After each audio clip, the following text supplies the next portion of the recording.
So in the 2022 draft, there were 32 selections in the first round, and I want to give my thoughts on the top 10 selections of the first round. And just to be clear, what I am not doing is saying the top 10 players that were selected in the first round of that draft. All I'm doing is saying top 10 picks. So for example, if the fifth best player was selected 32nd overall, that means that they would be a lot better than fifth on this list because of the value of when you got said players. So that's kind of how I'm doing this. But yeah, without further ado, let's just get into it, starting off with number 10. I'm going Drake London here of the Atlanta Falcons, who I guess the one knock you could put on Drake London is that he, I think you could argue Garrett Wilson could have been a better player. I think I would argue that Garrett Wilson had a better rookie year, and they could have had Garrett Wilson, but they still got a really good player, and I think London actually fits what the Falcons are trying to do a lot better than Garrett Wilson would. I'm sure if they flip teams, they would both still be very good. I think both teams are happy with who they ended up having, and you have a very valuable pick. You went for a premium position. Getting a great wide receiver adds a ton of value to your team, and I think they hit on that, and so because of that, I'm a fan of what they did, and I'm putting London at number 10 here. Number 9, I'm going with the Ravens center, who was selected 25th overall, Tyler Linderbaum, who had a really good rookie year for the Ravens. And really, we kind of all knew he was going to be good. Like, the knocks against him were he was a little bit undersized and he plays center. Like, that's pretty much all that the knocks against him were.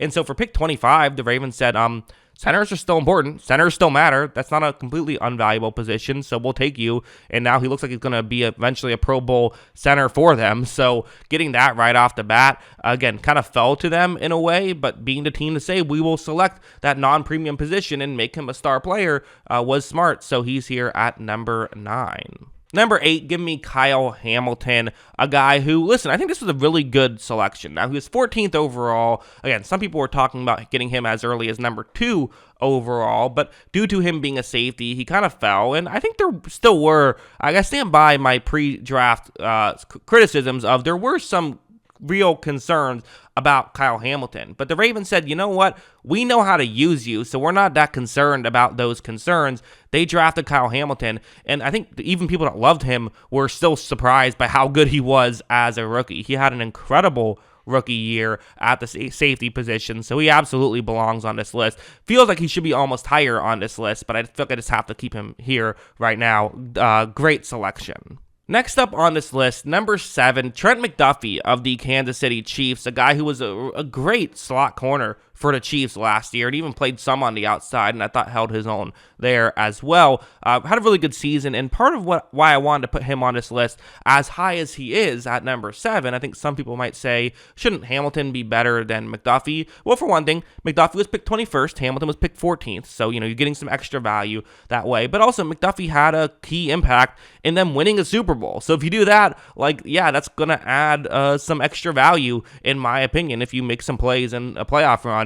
I throw in some extra value, but even without that, he would be on the list and probably still be in the same spot because I think that he was really good last year. Number 6, we're getting into some players who are basically just, they, put the square peg through the square hole a little bit here, like with the Lions of Aidan Hutchinson. If they didn't pick Aidan Hutchinson, it would have been insane. You know who does insane things sometimes? Bad football teams. So the fact that they didn't do the insane thing, you still do deserve credit for, especially when, again, to me, it was obvious the Jaguars should have gotten Aidan Hutchinson. They chose not to do that for whatever reason, because I guess Aidan Hutchinson isn't fast enough for them. So they went out and they got Trayvon Walker, and now the Lions said, we'll take that.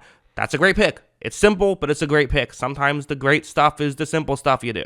Number 5, Kayvon Thibodeaux is another one where, again, I think there's still an argument of who's better, Thibodeaux or Hutchinson right now. Both teams are very happy with their guy, but given the fact that Thibodeaux was pick number 5, definitely get some little bit of extra value, and that's why I put it there.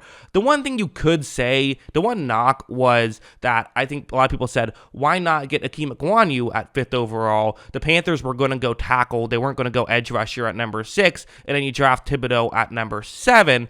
You could do that, but I think there's two things wrong with that selection, that thought process. One, there still is always the potential of the Panthers trading back, and then you lose Thibodeaux.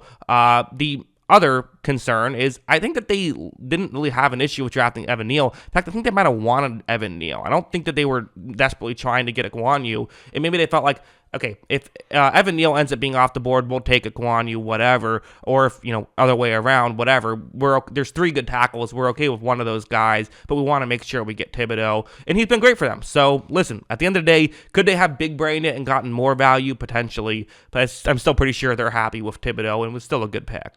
Next up, the 24th pick in the draft was Tyler Smith of the Dallas Cowboys, who is going to be what people talk about as, you can't necessarily say that our pick was bad because look at Tyler Smith. Everyone said that pick sucked, and look at what he was able to do. He is going to be that guy for quite some time now, as he was considered a reach at the time. I mean, he was a reach at the time, right? Like, a lot of people didn't think he was going to go there, but he ended up, being a very good player and really being one of the better tackles and, debatably the best first-round tackle in this draft class, despite the fact that he was projected to go 46 and ended up going 24th in this draft class. So as a whole, it still is very rarely a good idea to reach on a prospect, but every now and then it does work out. In Tyler Smith, it has worked out in a big way, so he is number 4 on this list.